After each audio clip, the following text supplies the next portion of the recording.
High-level talks are expected to resume with China over the next few weeks in hopes of avoiding another escalation in the U.S.-China trade war. During an address at the United Nations, President Trump promised, quote, to not accept a bad deal. Meanwhile, Democrats are debating whether to put the U.S.-Mexico-Canada agreement to a vote, also known as the USMCA. The Trump administration says that deal would strengthen labor protections, create jobs, and discourage U.S. firms from outsourcing work. Joining us from Capitol Hill to discuss the USMCA and the negotiations with China is Congressman Darin LaHood of Illinois. He's a member of House Ways and Means and the U.S. Congress Joint Economic Committee. Thanks for being with us, sir.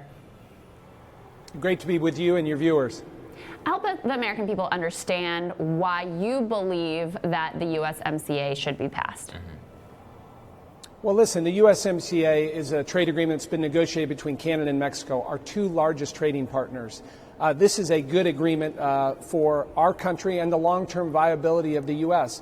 And you think about NAFTA, which was, again, a bipartisan trade agreement negotiated 33 years ago. We're upgrading that. You look at the 24 chapters of USMCA and what this will do. It doesn't matter what sector you look at, whether it's agriculture, whether it's manufacturing, whether it's financial services, whether it's technology. This agreement is a good agreement. Of course, Mexico has already passed it through their legislature. It's been signed. Canada has done the same. They're just waiting on Nancy Pelosi to bring it to the floor. In Illinois, 40% of the products we grow, produce, or manufacture go to Canada or Mexico. 98% of the corn that Mexico imports comes from the U.S., much of it from Illinois. So this is a good agreement. The problem is politics has seeped into this. Partisanship has. If you just look at the substance and the merits of what this is going to do for our country, for GDP, for job growth, and sustaining our economy, this is a win for the U.S. And for all of those sectors that I mentioned. Congressman, take us through the procedural stuff here, because I know that the House Speaker has not, said she will bring it to a vote. Now, with all of this impeachment inquiry going on, we're very uncertain as to whether it even will. The president spoke on this yesterday, saying he basically would pull the U.S. and he insinuated he would pull the U.S. out of NAFTA if that occurred. What do you think that the Speaker will be doing for this legislation or for this treaty? Well, first of all, I think it's a mistake to withdraw from NAFTA. I don't think that is something we should be looking at. But secondarily, I do think that the Speaker has put together a working group on USMCA. I know the working group has been working with Ambassador Lighthizer, our trade ambassador. And I think Ambassador Lighthizer, if you talk to the Democrats, I think they feel he's been doing a very good job with dialogue and discussion. We are very close on getting this done.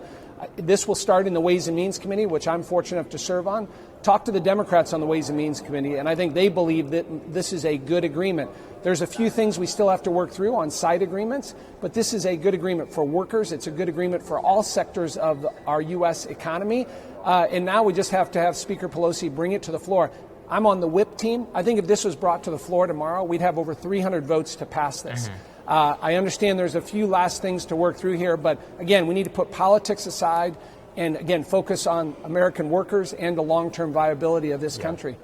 Do you believe that NAFTA was a good deal? Do you think it's been net good for the country? And what do you think the damage would be to unilaterally back out of NAFTA? Well, listen, I think NAFTA was the right approach at the time, but it needed to be upgraded. Remember, when NAFTA was negotiated, we didn't even have a section on technology or intellectual property. That has been upgraded here, and we have the highest standards in the new USMCA. You look at our rules of origin, which pertains to automobiles and heavy equipment, more jobs here in the U.S. Those are good things. You look at the enforcement mechanisms that we've upgraded from NAFTA. There was a lot of criticism of that. Much stronger agreement here with the new USMCA. So, again, it is a good agreement. NAFTA needed to be updated. And with the new agreement, and again, if you look at just the substance, you look at the merits of this, you look at how this is going to affect our economy, it is strong, and we ought to be focused on getting this across the finish line and not be thinking about withdrawing from NAFTA. I think that will cause a lot of disruption in the stock market and with companies and business. We need certainty. And the last point that I would make is we need to show our allies. We're 3 years into this administration. We don't have any trade agreements.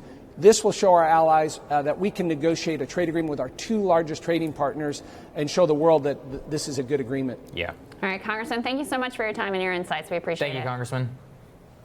Thank you. Have a good day. We'll have more Rising right after this.